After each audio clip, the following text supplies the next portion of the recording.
Buenas noches. Hoy le estaré hablando de las indicaciones clínicas para una resonancia magnética del corazón. En adelante, Cardiac MRI.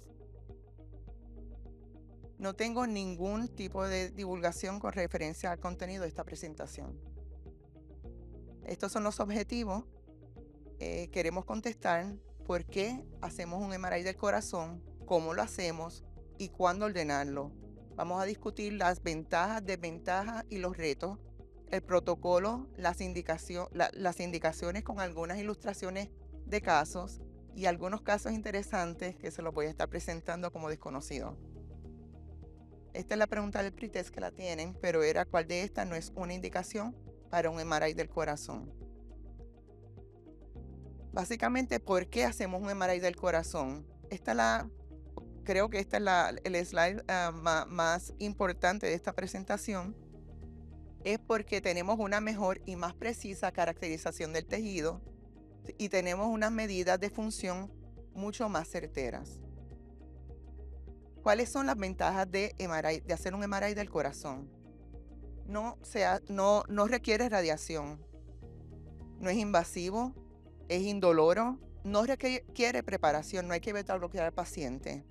Tarda alrededor de 30 a 45 minutos, aunque hay algunos de los protocolos que se puede hacer los estudios con menos tiempo, pero usualmente toma de ese tiempo dependiendo de la condición del paciente. Es reproducible, podemos evaluar el corazón en múltiples planos diferentes, tiene una mejor resolución espacial que SPECT, donde no hay atenuación del diafragma ni tampoco del seno, no está limitado por una ventana acústica como en eco, y es mucho más sensitivo que SPECT para detectar aquellos infartos subendocárdicos y enfermedad microvascular. ¿Cuáles son las desventajas del MRI? No es portable, es un estudio costoso, aunque la gran mayoría de los planes médicos lo cubren. Hay aquellos pacientes que no cooperan o que tienen arritmia, hacer el gatilleo o el gating puede ser un reto bastante significativo, aunque también tenemos algunas secuencias en el protocolo donde podemos aplicar y podemos suprimir algunas de las arritmias. En aquellos estudios que son de estrés con perfusión, los pacientes pueden tener elevaciones de DST agudas durante el estudio que no pueden ser detectables posiblemente con el EKG que tenemos de baseline durante el estudio. Solamente los estudios, aunque no solamente, pero teóricamente solamente pueden hacerse inducidos farmacológicamente. Aquellos pacientes que tienen claustrofobia podría ser una limitación significativa porque estos pacientes tienen que cooperar para hacer las respiraciones y la posición y tienen que seguir instrucciones. Y en aquellos pacientes que tienen fallo renal severo no se le puede dar contraste o que hayan tenido una reacción previa significativa en el pasado. Aquellos pacientes que tienen infartos recientes debemos esperar aproximadamente de 6 a 8 semanas para hacer los estudios de viabilidad y el training. Se requiere de un entrenamiento adicional para el radiólogo que esté interpretando estos estudios luego de haberse graduado, y los tecnólogos pueden ser que estén meses entrenándose para hacer un buen estudio. Decía mi attending de MPEN que podría estar un año entrenando un tecnólogo y un día para que se lo lleven. Así que, ujú, ujú. ¿Cuándo ordenar un MRI del corazón? Estas son las indicaciones básicas. Para evaluar morfología, ahí vamos a ver las cámaras, las válvulas, el pericardio y el movimiento de la pared. Vamos a evaluar la función, perfusión, la viabilidad y podemos tener información de angiografía tanto de las coronarias como de los vasos, de los grandes vasos. ¿Cuáles son las contraindicaciones para un MRI del corazón? Básicamente son las mismas que para cualquier otro estudio de MRI, que son los cuerpos extraños ferromagnéticos. Podemos hacer estudio en pacientes que tienen válvulas prostéticas, que tienen anillos luego de anuloplastía, que tienen estenotomía, que tienen clips vasculares que sean extracraneales, en aquellos pacientes que tienen mallas para reparación de hernia y trabajo dental permanente. En aquellos pacientes que tienen coils, stents o que tienen filtros de vena cava, se necesita una documentación adicional del manufacturero para determinar si son seguros o safe. Está contraindicado en pacientes que tienen aneurisma cerebral, clips para aneurismas cerebrales, metales, cuerpos extraños en el ojo que sean metálicos, implantes de cóclea, neuroestimuladores y aquellos devices cardíacos que no sean seguros o condicionales. ¿Cómo se hace un MRI del corazón? Esta es la técnica y los protocolos. Usamos las secuencias que sean, que se vea la sangre oscura o negra o que se vea brillante. El nombre varía dependiendo de su vendor, pero pues esas son las secuencias básicas.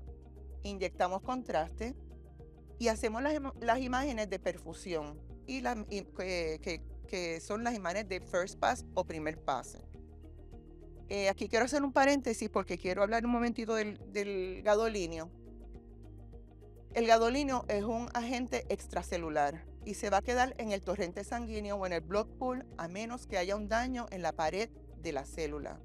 ¿Cuáles pueden ser esas causas? Que tengas inflamación, infección, trauma y por supuesto infarto al miocardio. Luego de eso esperamos como 6 a 8 minutos y hacemos las imágenes de realce tardío de gadolinio o late gadolinium enhancement o delay enhancement de ahora en adelante. Es bien importante que ustedes nos pongan en la orden médica que estamos buscando amiloidosis.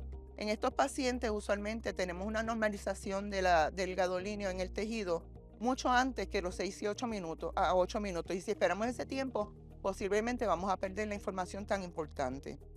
Luego también podemos hacer estudios de perfusión con estrés y angiografías. Este es un ejemplo de cómo se vería una secuencia donde la sangre se ve oscura o negra. Estas imágenes se usan para evaluar la anatomía cardíaca y el mediastino. Estas imágenes se hacen a través del eje del pecho. Son las únicas imágenes que se hacen así. Son similares al del CT. Todas las demás imágenes que hacemos son a través del eje del corazón. Así que estas son las únicas imágenes que nos sirven como para poder comparar con un CT.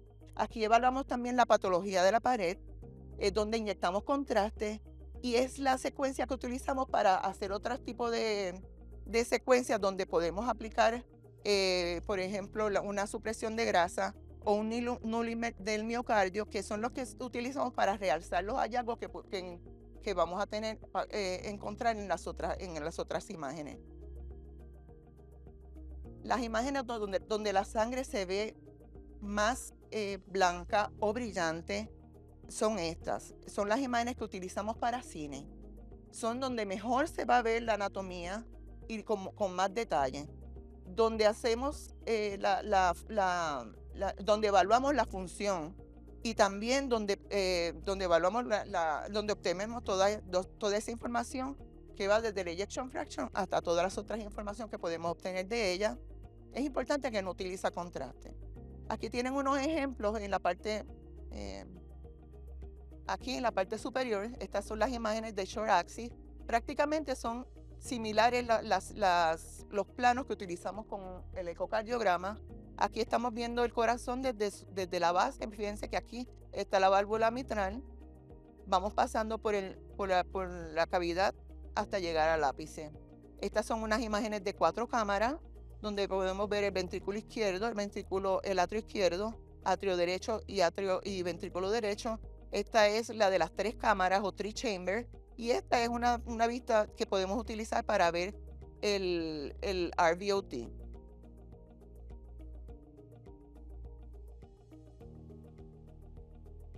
Estos son los patrones que tenemos para evaluar el gadolinio enhancement o delay enhancement.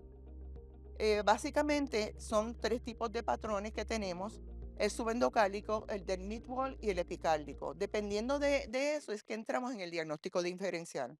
Por ejemplo, aquí tenemos el patrón subendocárdico, que lo vemos con infartos del subendocárdico. Pueden ir desde una parte bien finita del subendocardio, siguiendo una distribución vascular, y pueden ir desde 1% hasta el 100%, o ser transmural. También tenemos en este patrón la amiloidosis, que fíjense que el enhancement es en toda la cavidad subendocárdica, y la esclerosis sistémica. En aquellos pacientes que tenemos mid-wall late gadolinium enhancement, se describe, el diagnóstico diferencial sería hipertrofia miocárdica. También tenemos, también tenemos cuando tenemos overload del ventrículo del lado derecho. En aquellos pacientes que tienen cardiomiopatía dilatada idiopática, también se describe en algunos casos con miocarditis. Y también en pacientes que tienen sarcoidosis, miocarditis, Anderson-Fabry y Chagas. Aquellos pacientes que tienen un patrón epicárdico, entonces el diagnóstico diferencial sería sarcoidosis, miocarditis, Anderson-Fabry y Chagas. Aquí tenemos unos ejemplos. Aquí en cardiomiopatía isquémica, fíjense que sigue un patrón vascular subendocárdico, 25 a 50% del grosor del miocardio. En este paciente tenemos que tiene cardiomiopatía dilatada. Vemos aquí el delay enhancement. En este paciente que tiene cardiomiopatía hipertrófica, fíjense que se ve esos patchy áreas de delay enhancement, aunque es bien importante que también podemos obtener información cuando de estos pacientes, si tuviese un diffuse, que sea difuso a través de todo el ventrículo, y eso es bien importante porque puede, ¿verdad?, llevar a sudden death, puede predecir sudden death. Y también tenemos aquí otra imagen con un ejemplo de amiloidosis, donde vemos el delay enhancement en todo su endocardio, y aquí un paciente con miocarditis epicárdico. También utilizamos este estudio para la evaluación de viabilidad. Tenemos que identificar cuál es el patrón isquémico. El patrón isquémico es una distribución arterial de alguno de los vasos. Va necesariamente de subendocardio a epicardio, desde a 1% hasta 100%. Puede ser transmural 100%. Podemos ver edema si este es un evento agudo. Y podemos ver también que la pared se ponga fina si es crónico, y dilatación del ventrículo izquierdo. Puede estar asociado a anormalidades de la pared de movimiento, y también podemos ver el realce o enhancement de pericardio en algunas ocasiones. Los estudios de viabilidad son prácticamente de los más que nos envían a nosotros, y realmente debemos incluir en la información que le damos, si tienes algún tipo de anormalidad del movimiento de la pared, debemos incluir función cuantitativa del ventrículo izquierdo, extensión y cuantificación y la distribución de esa cicatriz, y podemos obtener información si tiene obstrucción microvascular, que eso es un bien pobre prognosis, y si tienes efusiones, si tienes hemorragia, puede confirmar si tiene una tamponada cardíaca, puede predecir si puede recuperar o mejorar función luego de una revascularización, y se hace en REST. Este es un ejemplo de un estudio de viabilidad, donde la primera imagen que estamos viendo aquí son unas imágenes de cine en short axis. Fíjense que la pared lateral está más fina en esta área y está moviéndose, está hipokinética. Para que se orienten, está la parte superior, inferior, la pared lateral y la pared septal. En las imágenes de delay enhancement, fíjense que corresponde a un área de delay enhancement en la pared lateral, que es territorio de la circunfleja. Fíjense que está un poquito más finita. Sin embargo, este otro tejido, que es más o menos 50%, se considera viable. Lo que está blanco se considera que no está viable, o es la cicatriz que nos dejó ese infarto. También podemos obtener la información de obstrucción microvascular. Esta es la única excepción a la regla, a los patrones que les dije. Fíjense que en este caso tenemos tenemos ese delay enhancement y tenemos esta área hipointensa en el área del subendocardio. Cuando vemos esto, significa que tenemos obstrucción microvascular y eso, como les dije, muy mal prognosis. Esta es una tabla donde Kim et al. Hizo un estudio donde pudo evaluar y comparar los pacientes que tenían delay enhancement y su grado de transmuralidad, o sea, qué cantidad del miocardio estaba ocupando esa cicatriz y pudo predecir con bastante certeza la contractilidad, si va a mejorar o no luego de revascularización. Los hallazgos fueron sorprendentes porque fíjense que en estos pacientes, en estos tres grupos, tenemos una diferencia significativa de los pacientes que mejoraron su función luego de la revascularización. Estos pacientes, estas letras pequeñitas que están aquí, son números de más de 50 a 75 y de 75 a 100 de transmuralidad. Fíjense que es significativamente menor que los otros grupos. Y esto es precisamente lo que utilizamos para poder predecir si el paciente va a tener una mejoría luego de una revascularización. En aquellos pacientes que tienen menos de 50%, lo más seguro es que van a mejorar luego de revascularizarse. Y en aquellos pacientes que tienen más de 50%, lo más seguro que no van a recuperar una función significativa luego de una revascularización. Utilizamos para reportar esto el modelo de los 17 segmentos y así podemos ir parte por parte diciendo cuáles partes posiblemente están viables o no. Ayuda a predecir y le ayuda mucho al cirujano poder establecer si ese vaso lo va a intervenir o no lo va a intervenir. Así esa es la importancia, o si va simplemente a no intervenir, puede disminuir el tiempo de bomba en esos casos de los pacientes. Este estudio se hizo para comparar el MRI con SPECT y en 100% de los casos donde teníamos infartos se detectaron por SPECT, pero 47% de esos pacientes que tenían infarto subendocárdico no fueron detectados por SPECT. Así que esta es la comparación de ellos.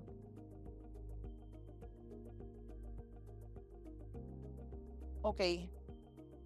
Originalmente, esta conferencia se las iba a hacer de cardiomiopatía isquémica. Sin embargo, tenía tantos casos bonitos, interesantes, que posiblemente muchos de ellos me lo refirieron ustedes. Y pues en agradecimiento y por la confianza, pues quise hacerlo extensivo a estas otras partes de las indicaciones. Algunos de ellos puede ser, ojalá que los reconozcan. Este caso es un unknown case de una paciente de 71 años con una masa en el atrio izquierdo que se encontró en un eco de rutina, que no lo tengo disponible. Tiene historial de hipertensión. Este es un CT que se hizo a ese mismo paciente. Fíjense que la masa, y vemos esa masa que estábamos viendo en el CT, que está pegada o sésil en el área del atrio, de la pared del atrio izquierdo. También vemos una señal un poquito normal, un poquito engrosado el área del septo aquí, que sigue las señales de grasa en todas las secuencias después de haberle hecho FATSAT y en las imágenes de T1.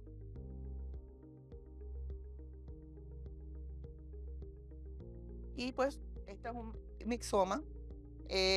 Fíjense que se ve en el área de la patología, en un background mixoide, se ve el tumor de tejido blando con algunas células fusiformes.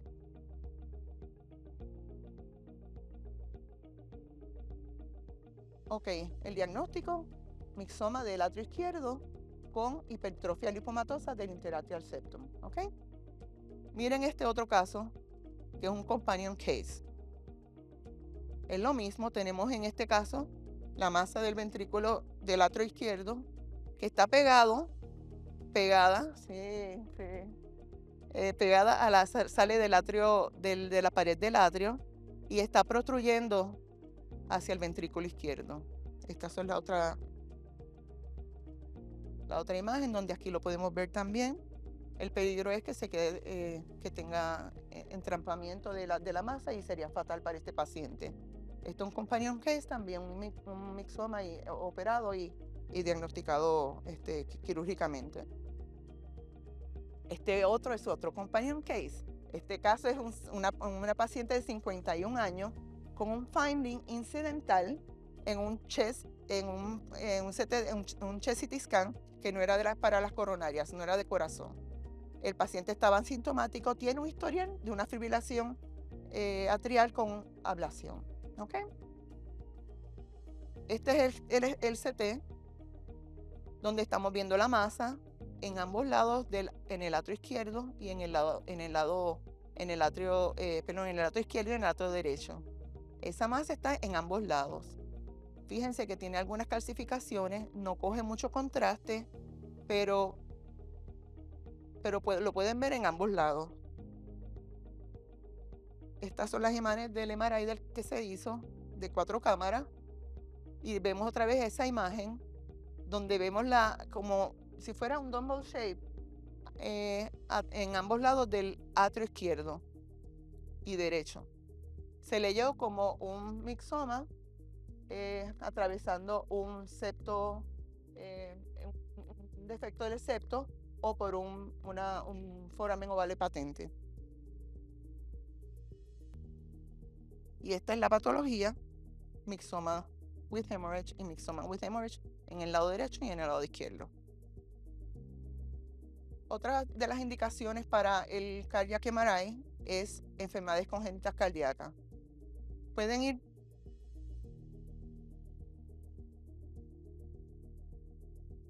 Podemos tener cosas tan simples como esta, como un septal defect, atrial septal defect.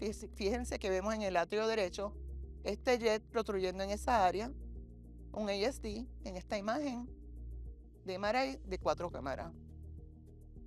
Pero sin embargo podemos tener este otro paciente de 61 años que tiene historial de hipertensión pulmonar. Fíjense que también tenemos esta imagen de cuatro cámaras de imágenes de cine. En este caso, fíjense que el ventrículo derecho está bien dilatado, también el izquierdo. Y vemos una comunicación anormal entre el lado izquierdo,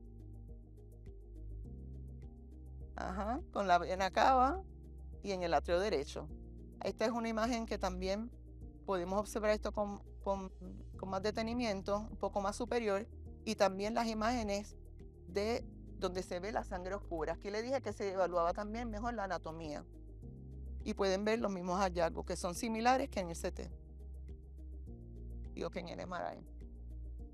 Esta también son unas imágenes adicionales que tengo del área donde podemos ver la superior vena cava y un vaso anormal drenando en él.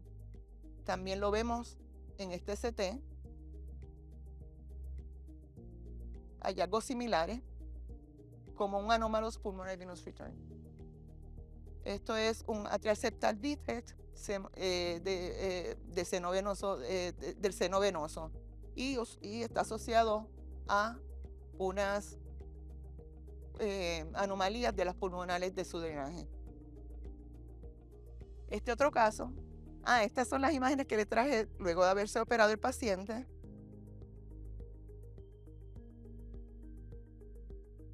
Fíjense que ya no está tan dilatado el ventrículo derecho y el izquierdo todavía está dilatado, pero no tanto como el otro. Fíjense que aquí está ya reparado.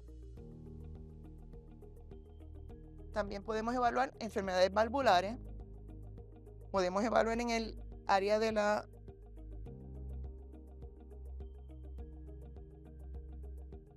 la válvula mitral, la válvula tricuspidia. Pueden ver que en este caso este paciente tiene bien poca, no se está contrayendo casi el corazón.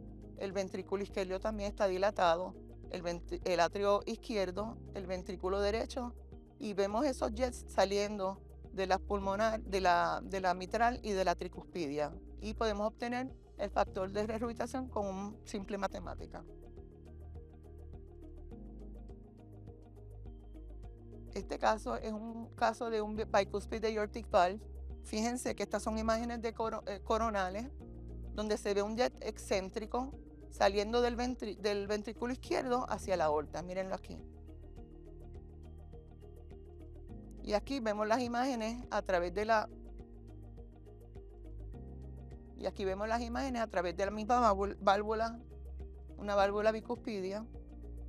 Las imágenes que tenemos en la parte inferior son las que utilizamos como que llamamos phase contrast. Básicamente es algo como si fuera una evaluación de dúplex, y podemos obtener imágenes como esta, donde podemos cuantificar cuál es la severidad con unos números, cuál es la severidad de esa estenosis de la válvula en esa área. Para muchos el gold standard. Este es otro caso desconocido, paciente de 54 años con un ecocardiograma enseñando una masa distal, ecogénica distal a la válvula mitral. Estas son las imágenes de 2 cámaras del MRI y 3 cámaras. Vemos esa masa aquí, distal asociada a la pared posterior, a la valva posterior de la mitral.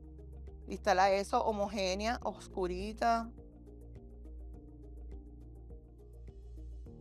La vemos aquí, en estas imágenes de short axis, esto que se va abriendo y cerrando aquí en la válvula. Y estas son imágenes de delay enhancement, para demostrarle que no tiene ningún tipo de enhancement. Esto que se llama más blanco posiblemente es reacción fibrótica alrededor de esta masa. Esta otra es también del ventrículo izquierdo en 4 cámaras, donde no tenemos enhancement de esa masa. Se le hizo un CT y fíjense que tiene una calcificación bien homogénea y densa en el área de la válvula mitral, el mitral annulus, perdón. Y estos hallazgos son consistentes con un MAC, o un mitral annulus calcification. Esta misma paciente volvió 3 años después, ahora con una masa quística distal a la válvula mitral. Fíjense, estas imágenes son las de short axis. En las otras pueden comparar con las otras. Ahora se ve esa masa, aunque va bastante rápido, pero pueden ver esa masa que ahora tiene unas áreas más blancas o pues, similares al área donde está la sangre. Esta otra, que es de 3 cámaras también, podemos ver ese mismo hallazgo. Podríamos decir que se ve quística similar a la sangre en esas áreas, comparando con el otro que estaba mucho más homogénea. Ahora lo estamos viendo mucho más blanca o más bright o más hiperintensa. Estas son las imágenes nuevas del otro CT que se le hizo.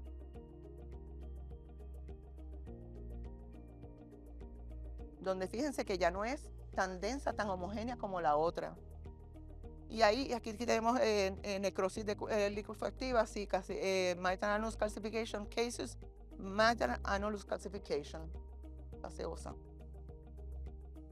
También podemos evaluar enfermedad del pericardio. Este es un paciente de 54, una paciente femenina de 54 años que tiene un hallazgo incidental en un CT abdominopélvico. Se describió como una masa que estaba saliendo del lado izquierdo del corazón y podía ser un divertículo o un aneurisma.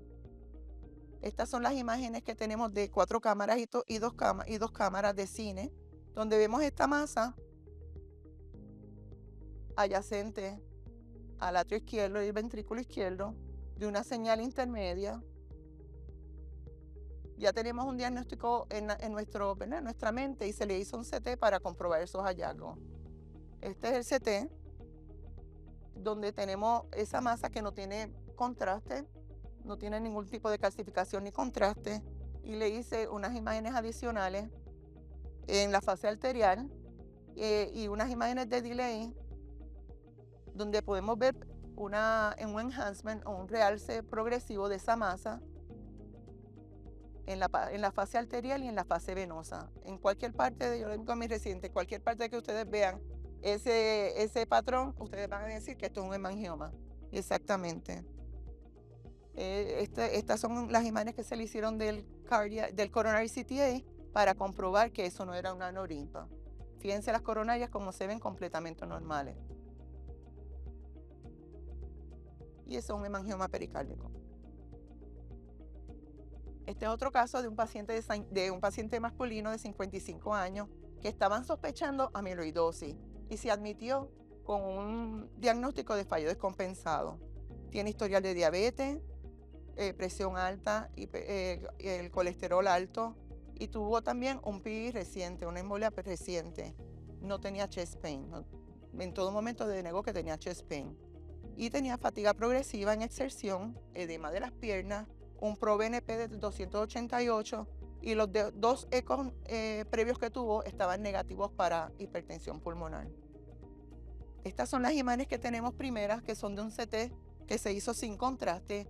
Fíjense, estas son unas imágenes sagitales y axiales. Fíjense el engrosamiento de la pared del pericardio. Y si se fijan bien sutil, en la parte inferior hay unas calcificaciones también. Esta densidad alrededor del pericardio no es líquido, sino que es engrosamiento, es tejido. No es simplemente líquido simple. Esa no es la imagen radiográfica o por CT de una simple efusión. Aquí vemos que tenemos efusiones pleurales y lo podemos comparar, que es mucho más denso que esas efusiones pleurales que tenemos. Estas son las imágenes que tengo de cine, de 4 cámaras. Fíjense que vemos las efusiones pleurales, se ven bien, resaltan mucho, son bien brillantes, blancas, hiperintensas.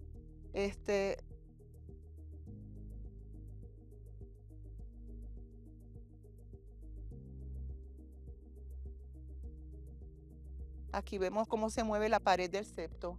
Fíjense que eso se llama el bouncing o rebote del septo interventricular. Fíjense cómo se ve el ventrículo derecho, en vez de ser esa típica forma cónica, ahora lo vemos como más tubular, como más apretadito. Y alrededor vemos ese engrosamiento que estábamos describiendo del CT. Fíjense que está aquí bien engrosado, y estas imágenes de Shorax aquí demuestran también el engrosamiento del pericardio. Estas son las imágenes que tengo de tissue Doppler, donde vemos unas primas invertidas. Aquí tenemos la información, tenemos las primas invertidas disminuidas en la pared lateral y en la pared medial, comparada con la pared medial. Esto es un esto es un sinus, esto es un annulus inversus, y estas son las hemodinámicas que vemos en este paciente con una interdependencia ventricular, en PI negativo prácticamente. Esto es consistente con Stridgy pericarditis. Estas es las imágenes de patología que obtuvimos con una tejido fibrinoide con células inflamatorias y sangre. Fíjense, aquí podemos ver la diferencia de ellas. Estos hallazgos son consistentes con pericarditis constrictiva y su patofisiología. Este es otro paciente que tiene un contour, una forma anormal del corazón en una placa de pecho. Esa placa no la tengo. Tengo el MRI, donde podemos ver el MRI el corazón como desplazado hacia el lado izquierdo. Pero fíjense, contrario al otro estudio que estábamos viendo, casi no percibimos el pericardio. Tal vez en esta área. En esta área se ve un poquito, pero realmente no es una diferencia bien marcada. Se ve solamente en diferentes áreas segmentales y muy finito. No tengo la placa de pecho, pero este es el CT que se hizo de ese paciente. Fíjense que vemos el borde del lado derecho del corazón más flat, y vemos en esa área de lo que llamamos el aortopulmonary window, vemos ese pulmón metiéndose en esa área.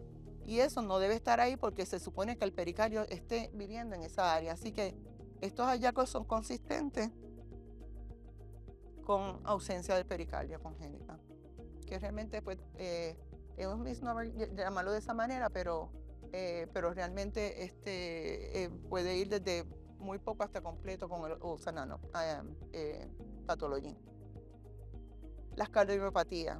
Es muy importante en las cardiomiopatías evaluar el grosor de esa patología y sobre todo el delay enhancement.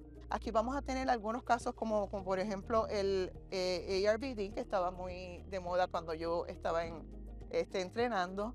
Teníamos hipertrofia, cardiomiopatía hipertrófica, tenemos cardiomiopatía dilatada, restrictiva, Takotsubo, y también tenemos non-compassion dentro de esa categoría. Esta es una paciente de un paciente de 27 años masculino con arritmia y un EKG anormal y un ecocardiograma anormal. Fíjense que este caso tenemos estas son las imágenes de cine de 4 cámaras. Fíjense ese ventrículo derecho que dilatado está, tiene áreas de microaneurisma con áreas de anormalidades de la pared. Aquí, después de contraste, toda esa pared está cogiendo contraste. Y estos hallazgos son consistentes con ARVD. Este caso es bien importante para mí porque este fue mi primer caso luego de haber venido del entrenamiento. Durante todo ese tiempo estuvimos hablando y fui a múltiples conferencias que hablaban ¿verdad? Del TAS, de las de cómo diagnosticarlo, de lo que era, de las patologías, patofisiología y todo. Sin embargo, en todas las conferencias terminaban diciendo que la gran mayoría del tiempo todos los radiólogos van a estar escaneando toda la vida y nunca van a encontrar ninguno. Sin embargo, cuando vine, este fue mi primer caso, créeme que estuve mirándolo como 6 a 7 horas y no lo diste hasta el otro día. Pero de todas formas, pues ese era su diagnóstico. Indagando un poquito más, tuvo historial de su papá de muerte súbita y pues fue importante que le dijéramos que tenía escaneado a todos los miembros de la familia. Esto pues podemos evaluar en imágenes de cine las cardiomiopatías hipertróficas, en este caso la variante de midventricular. Es importante porque podemos hablar de cómo se está contrayendo ese ventrículo y si tenemos cosas asociadas como si fuera, como por ejemplo SAM, Systolic Anterior Motion del mitral valve. Este es un ejemplo de donde tenemos el ventrículo que todavía en el ápice se está contrayendo, pero este otro ejemplo es la misma variante. Sin embargo, fíjense que el ápice lo estamos viendo aneurismático. Casi no está entrando, al contrario, está disquinético. Y en esa área del ápice vemos delay enhancement. En este caso, pues fue la misma variante, pero sin embargo tuvo aparentemente pues obstrucción, obstrucción por esa hipertrofia, causando un infarto y por consecuencia una aneurisma apical. Este también es otro tipo de variante, Yamaguchi o apical. Fíjense que es lo mismo que lo describen como si fuera un haz de espada invertida y son las imágenes similares.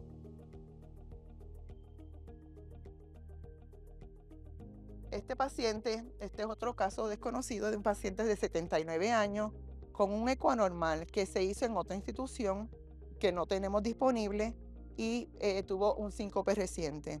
Tiene historial de hipertensión, COPD, PI hace 4 años y el ProBNP estaba en 2658, en una troponina de 0.02. Estas son las imágenes del EKG donde vemos unos voltajes bien disminuidos. Y estas son las imágenes de un eco donde vemos el engrosamiento de la pared con áreas de arritmia en estas dos. Short axis y también long axis. Estas son las imágenes que tengo del MRI. Fíjense que este es el MRI en 4 cámaras. Es evidente que tenemos las efusiones bilaterales, tanto en ambas bases y alrededor, y también pues tenemos un engrosamiento de la pared del ventrículo. Luego que le demos contraste, las imágenes de delay enhancement, vemos cómo tenemos un enhancement del subendocardio, difuso alrededor del subendocardio. Este paciente tenía amiloidosis, probada por biopsia. Este otro caso es una paciente de 49 años que vino con dolor opresivo 8 de 10.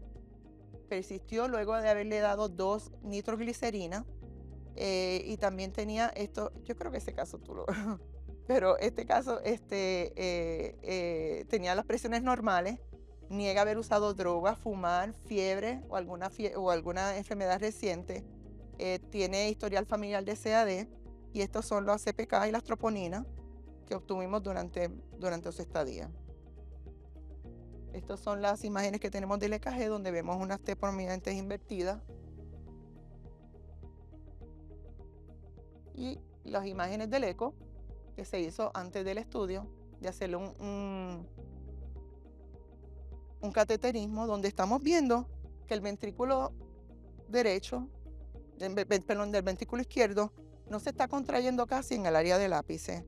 Fíjense que tiene lo que se llama como si fuera un balón y no se está moviendo prácticamente nada de ese ventrículo en estas vistas que tenemos de short axis. Este es el ventriculograma y los hallazgos son similares, donde la pared no se está moviendo casi, pero tienen un apical ballooning. Y estas son las imágenes de 4 cámaras que también demuestran los mismos hallazgos con ese ápice que no se está moviendo.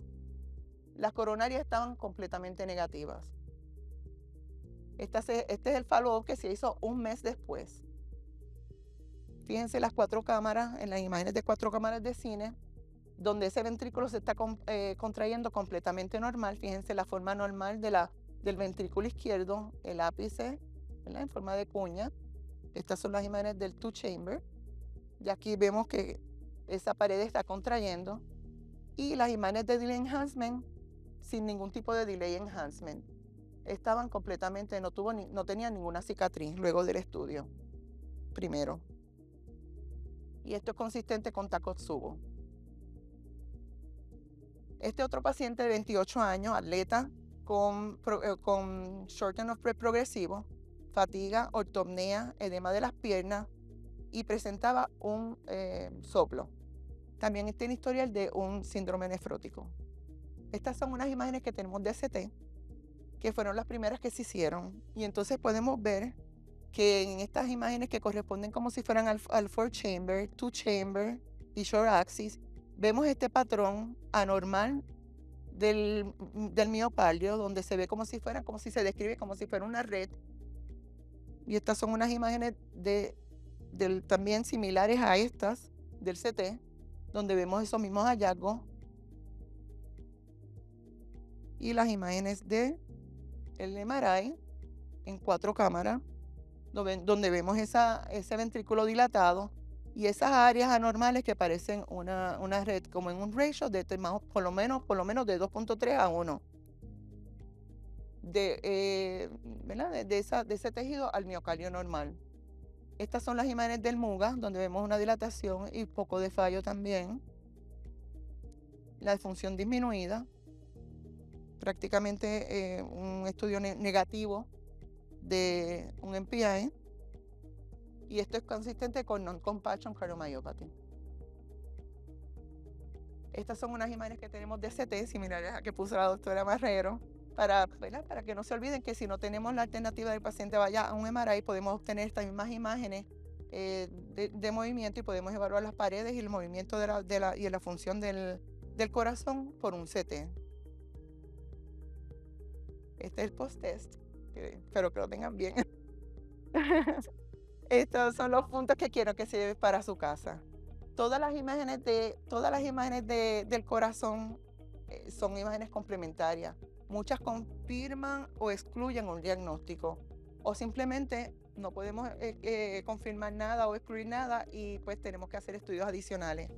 Y muchas veces encontramos unos hallazgos incidentales, unas sorpresitas que posiblemente son los que nos mantienen alerta durante todo el día. Es importante que si tienen estudios previos los provean para poder compararlos. El historial es bien importante. En específico, hay que mencionar en el historial que estamos haciendo el estudio para amiloidosis para poderlo escanear antes, porque para no perder los hallazgos que podríamos y la información que podríamos encontrar si realmente pues, no lo tardamos tanto tiempo en escanear al paciente. Pues tenemos que evaluar las posibles contraindicaciones antes de que venga el estudio para ver de qué forma podemos ¿verdad? Contrarrestarlas y que estamos dispuestos disponibles para consulta.